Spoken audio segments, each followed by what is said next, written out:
divinité de Jésus-Christ. Bienvenue à tous. Aujourd'hui, nous allons explorer une vérité centrale de la foi chrétienne, la divinité de Jésus-Christ.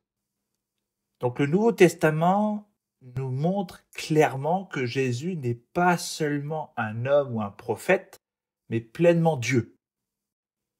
Et à travers les Saintes Écritures, nous découvrons que Jésus partage les attributs, les œuvres et même l'adoration qui appartiennent uniquement à Dieu. Donc prenons un moment pour approfondir cette vérité incroyable.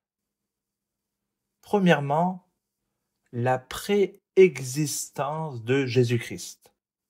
Le Nouveau Testament affirme que Jésus existait avant son incarnation, avant qu'il vienne sur terre. Voici quelques passages clés dans Jean 1:3, dans 1 Timothée 3:16. Lorsque nous lisons ces passages, on y voit que Christ existait avant la création, étant le Verbe éternel manifesté en chair pour notre salut. En 2 Timothée chapitre 1 verset 9, on y voit également que Jésus-Christ est éternel car la grâce nous a été donnée en lui avant les âges. Hébreux 7:3, on voit que Melchisédek, figure un peu mystérieuse, ressemblait au Fils de Dieu, ce qui pointe vers la préexistence éternelle de Jésus-Christ. Jésus n'a pas commencé à exister à Bethléem, il est éternel, sans commencement ni fin. C'est lui qui a été à la rencontre d'Abraham, c'est lui qui a été à la rencontre dans le buisson ardent de Moïse. Deuxième point, les attributs de Dieu en Christ. Donc on voit que Jésus partage les attributs de Dieu, prouvant sa divinité.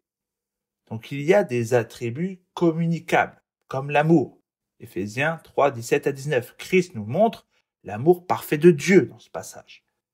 Également la sainteté et justice. Acte 3, 14, nous voyons que Jésus-Christ est saint et juste. La grâce et la vérité. Dans Jean 1, 14, nous y voyons qu'il est rempli de grâce et de vérité. Ensuite, nous avons des attributs incommunicables, comme l'éternité. Donc en Jean 17, 5 ou en Apocalypse 22, 13, avant la création, Jésus était. Seulement, il participe à la création, mais il était là avant la création. Il y a également quelque chose d'immuable. En Hébreux chapitre 13, verset 8, Jésus-Christ est le même hier, aujourd'hui et éternellement. Il y a de l'omniscience. En Jean 2, 25, il connaît les pensées des hommes. Il y a également de l'omnipotence. En Matthieu 28, 18, toute autorité dans le ciel et sur la terre lui appartient. Donc on voit que ces attributs ne peuvent appartenir qu'à Dieu. Et pourtant, ils sont manifestés en Jésus-Christ. Troisième point, les œuvres divines en Jésus-Christ. Jésus-Christ accomplit des œuvres que seule une personne divine peut faire, comme la création. En Jean 1:3, Colossiens 1:16, tout a été créé par lui et pour lui. Sans lui, rien de ce qui existe n'a été fait. La providence. En Hébreux 1:13, on voit que Jésus-Christ soutient l'univers par sa parole puissante. Le jugement. Jean 5:22, on y voit que le Père a remis tout jugement au Fils. Jésus juge le monde en parfaite justice. Résurrection et vie éternelle en Jean 11:25. Il est la résurrection et la vie. C'est par lui que nous avons l'espérance de vivre pour l'éternité. Donc on voit que ces œuvres divines confirment que Jésus n'est pas un simple envoyé de Dieu, mais Dieu lui-même en action. Enfin, Jésus reçoit l'adoration. Dans toute la Bible, adorer une créature est un péché. Pourtant, Jésus-Christ accepte l'adoration sans aucune hésitation. On voit ça dans Matthieu 14, 33.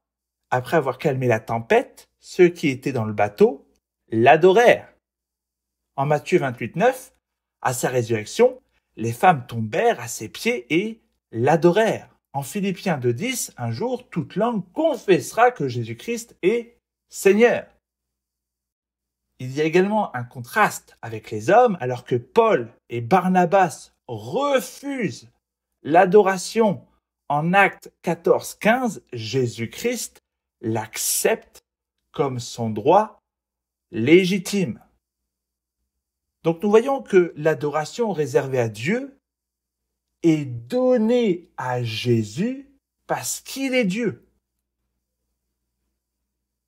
Quelle conclusion et quelle implication nous pouvons faire de cela?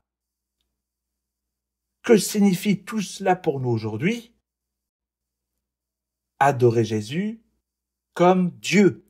Il est digne de toute louange, de toute gloire, tout comme le Père. Ayez également confiance en son salut. Jésus-Christ est tout-puissant pour nous sauver parce qu'il est Dieu en lui-même.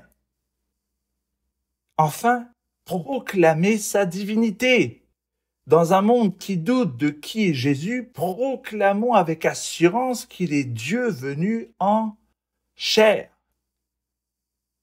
Jésus-Christ est plus qu'un homme. Il est plus qu'un prophète. Il est Dieu avec nous, le Seigneur de l'univers, le Sauveur de nos âmes. Que notre foi en lui soit ferme et que notre adoration soit sans réserve. Croyez-le, vivez-le, partagez-le pour la gloire de Dieu.